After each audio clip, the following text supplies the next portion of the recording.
odatulloh shunga joriy bo'lgan Xudoni odati.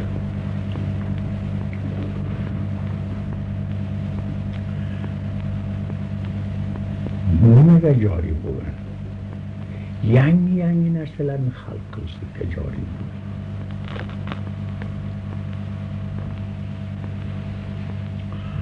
Dunyo bino'gan biyog'iga yangilanib kelyapti. Bid'at degan so'z yangilik degan so'z. Yangilik. Ilgari yo'q edi, yangidan paydo bo'ldi. Mana bid'atning tarjimasi shu, yangiliklar. O'ylaysizlarmiki, kun sayin yangiliklar paydo bo'lyapti. Bir yil ilgari bo'lib turgan narsalar u qolib ketib, undan ham bir yangilikroq narsalar chiqib kelyapti. Demak, Parvardigorni odatulloh, Parvardigorni odati shunga joriy bo'lganki, shu dunyoni yangilatib olib boraveradi. Qayerga doğru olib boradi, bag'i intihosi qayerga borib to'xtaydi, uni o'zi biladi. Misol shunga o'xshaydiki, uyingizni bino qilasiz, bino qilganingizdan keyin kamchiliklari ko'rinib qolaveradi. Mana yerkam ekan, mana yerkam, mana yerga mana bunday qilsam bo'lar ekan. O'sha yerini tuzatasiz. Aytib tuzatganingizdan keyin, buni yana ta'minlarni mana bunday qilib, ajoyib bu kraskalar suygan, buni mana bunday qilib, bu elektrlar qurib, mana bag'iga bunday kun sen shu uyingizni obod qilib boraverasiz. Shundaymi? Yangi siz ixtiro qilib boraverasiz. Xudo ham dunyoni mana shunday qilib olib boradi. Mana shunday qilib olib boradi.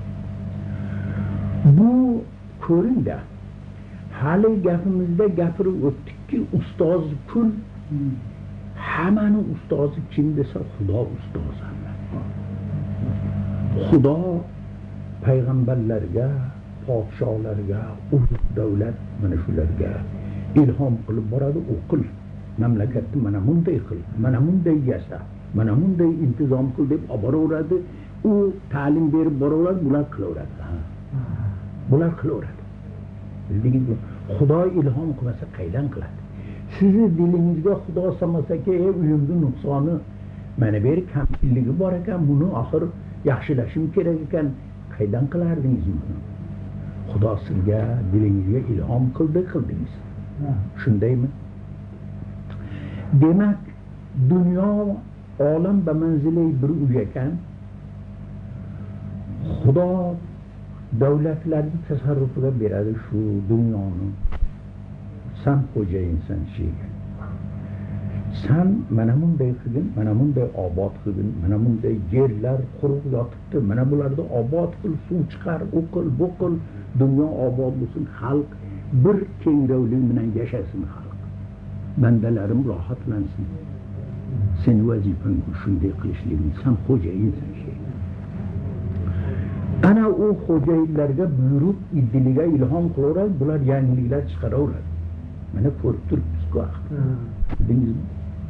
Daryolardan suvlar chiqarilyapti, kanallar qazilyapti, moshinlar qurilyapti, o'qilyapti.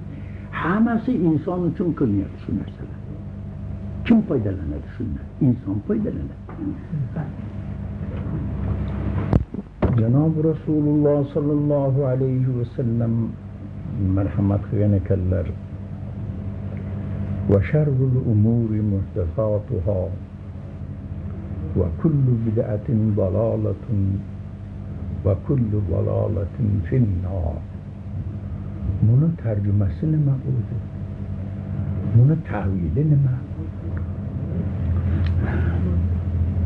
Rasululloh sallallohu alayhi vasallam aytadilar, battarin umur ishlarni shu battarinisi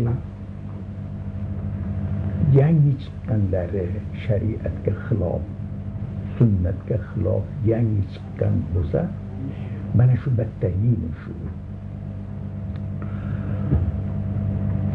Va kullu bid'atin zalalatun, ya'ni va kullu bid'atin va kullu ahli bid'atin ahlu zalalat. Mana shunday muqaddar qilamiz.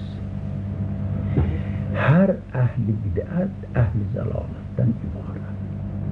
Bu qanaqa bid'atiki bu ahli zalolat bo'ladi bular? Men hali sizlarga tushuntirib aytdimki, Alloh taolo ustozi kul. Xudo dilingizga bir narsani solmasa, o'shani qilmaysiz. Avval sizni dilingizga ilhom qiladi, keyin qilasiz. Xudo ta'lim beradi sizga, shunday qiling. Dunyo bino bo'lgandan buyog'iga yangilanib kelyapti. Bid'at degan so'z yangiliklar degan so'z. Tushuninglar buni. Bid'at degan so'z yangiliklar. Odatulloh shunga joriy bo'lgan ekan, dunyoni obod qilish uchun yangi ishlar chiqib kelyapti, yangi hunarlar paydo bo'lyapti. Buni kim qilyapti? Shu o'zi shularni olimlarni diliga solyapti Xudo, o'shalar yangi ixtiro qilib chiqaryapti. Yangidan paydo qilyapti. To Xudo diliga ta'lim bermasa, u nima qiladi, hech nima qilolmaydi. Davlatlar davlatni diliga solyapti, obod qilyapti dunyoni. Bildingizmi? Ana unday qil, mana bunday qil, ana quruq yerlarni och, mana kanallar chiqar, ana obod qil. Hammasi insonning manfaati uchun shu yangiliklar qiyomatga doğru boraveradi bu yangilik. Kun sayin yangi bo'lib boraveradi. Buni oldini hech kim to'solmaydi. Hech kim buni oldini to'solmaydi. Buni tarixda charxini, g'ildiragini orqaga burib olmaydi hech kim. Shu oldiga aylanadi u. Bugunlikda chiqqan narsalar bir oydan keyin mansux bo'lib, bundan yangirog'i chiqadi yana. Mana ko'ryapsizlar tajribada. Anvoy hunarlar chiqyapti, anvoy shunaqa. Dunyoni obodonchiligi uchun ajoyib ishlar chiqyapti. Demak, shu bid'atlarni mana shularni bu haligi Rasulullohning aytgan bid'atlar boshqa-yu, mana bu bid'at boshqa. Mana bu bid'at juda ham xalqqa foydali bid'at bu. Ko'rdingizmi? Kun dunyo yangi bo'lgan sari xalqni rafohiyati, xalqni obodonchiligi, to'yinchiligi hammasi ziyoda bo'lib boryapti. Bildingizmi? Barakot paydo bo'lib boryapti. Endi kelaylik Rasulullohning so'zlariga. Rasululloh qanaqa bid'atni zalolat deb mazammat qildilar. Oxir do'zaxga olib boradi dedilar. Rasulullohning aytgan so'zlari shariatni yo'li tuzgan, islomni tuzgan yo'liga xilof yo'l tuzsa, ana shu bid'at olib borib do'zaxga olib boradi odamni. Islomku bir to'g'ri yo'lni tuzib qo'ygan. Mana shu yo'lda yuring. Shu qiyshiq yo'llarga yurmang, sizni oxir do'zaxga olib boradi. Yangidan yo'l paydo qilmang siz. Islomga xilof, islomni Rasulullohni tuzib ketgan o'sha siroti mustaqim, ana o'sha siroti mustaqimda ketavering, uni anaqa manaqa ovishmang, ana sizni do'zaxga olib boradi u yo'l. Mana Rasulullohning so'zlarining ma'nosi mana shu.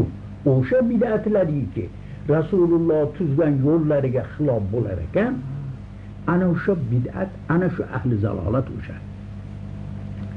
Xo'p, endi mana bu va kullu bid'atin zalolatun jumlai kull qadiyai kulliya bu.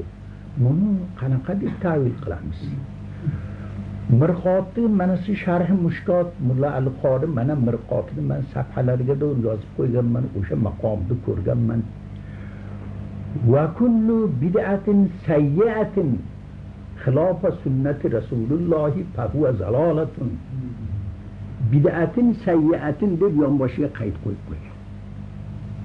Demak, bid'ati sayyi'a bizni gumroh qilar ekan. Endi mani so'zim shu bid'atni